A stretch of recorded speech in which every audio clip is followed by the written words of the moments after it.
Hello everyone, welcome to the Witching Hour. Today we will be discussing House of the Dragon, Season 1, Episode 2, named The Rogue Prince. And to be honest, the only way I can describe this episode is a slow burn. I do realize that sometimes this kind of episode is needed to set up conflicts to come. To name this episode The Rogue Prince seems a little hyperbolic. I would have probably named it The Petulant Prince, because when I think of someone being rogue, it's not simply stealing a dragon's egg, which he almost immediately returned to his niece. My children have thrown bigger temper tantrums than that. Before we get started with my thoughts on the episode, I do need to make a correction about my previous video. Rhaenys is not Jaehaerys' daughter, she is his granddaughter. I realized the screw up after I'd already posted the video, so sorry about that. The opening credit was awesome. I liked the way they used the same theme music. It made me happy to hear it. The symbolism of the Targaryen bloodline was nicely done. As far as the timeline goes, we're approximately 6 months after the events of the first episode. The opening scene from this episode gave me the creepy crawlies when I saw those crabs entering and exiting eye holes and mouth holes. Ugh. Lord Corlys is pissed because the king did not heed his warning about the crab feeder, and now he has lost a ship and men on the trade route to the free cities. He rightfully believes that King Viserys is viewed as weakening the realm, and he wants it nipped in the bud ASAP. But the king and the rest of the small council are not keen on doing so.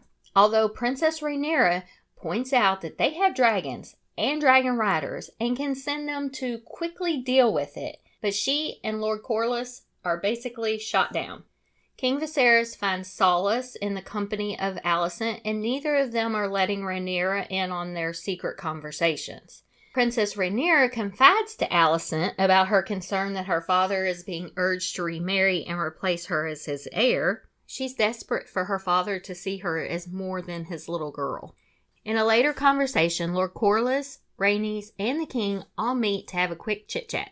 Lord Corlys warns King Viserys that the realm might be perceived weak since Aemma died and Daemon disobeyed his king and took over Dragonstone, which the king had previously named Rhaenyra the Princess of Dragonstone. They suggest that he marries their daughter, Lady Laena. He is against this union because she is only 12 and because he has feelings for Alicent. Meanwhile, the king continues to rot away physically from wounds he receives from the Iron Throne. And yay, we get to see maggot therapy! Ugh.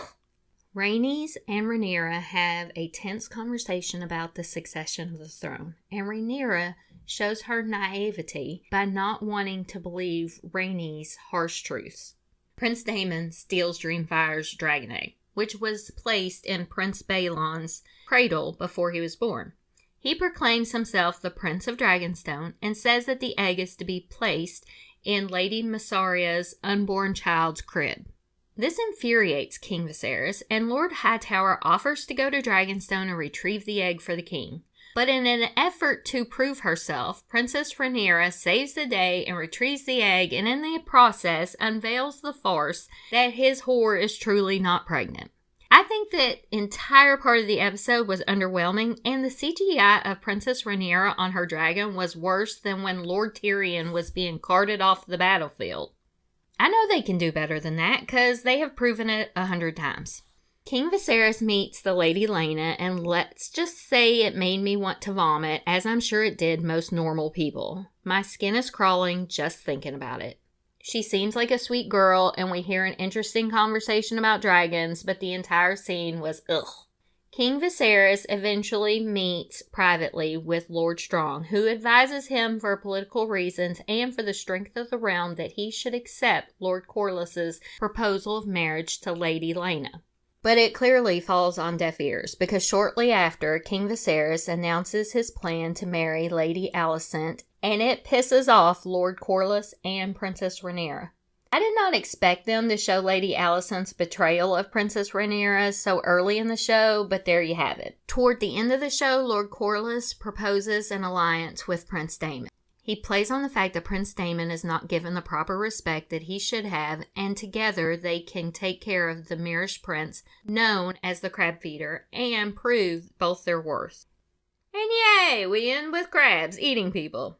Oops, I almost forgot to mention that Sir Westerling becomes the new Lord Commander of the Kingsguard. And Princess Rhaenyra gets to pick a new member of the Kingsguard, and she picks Sir Criston Cole, who is the only option that has combat experience, and it doesn't hurt that she seems to have a little crush on him. Overall, the episode was just okay, and I'm hoping the slow pace of this episode pays off for the remainder of the season. So what do you think? Let me know in the comments down below. If you like this video, please give me a like and consider subscribing. Have a great day. See you again soon.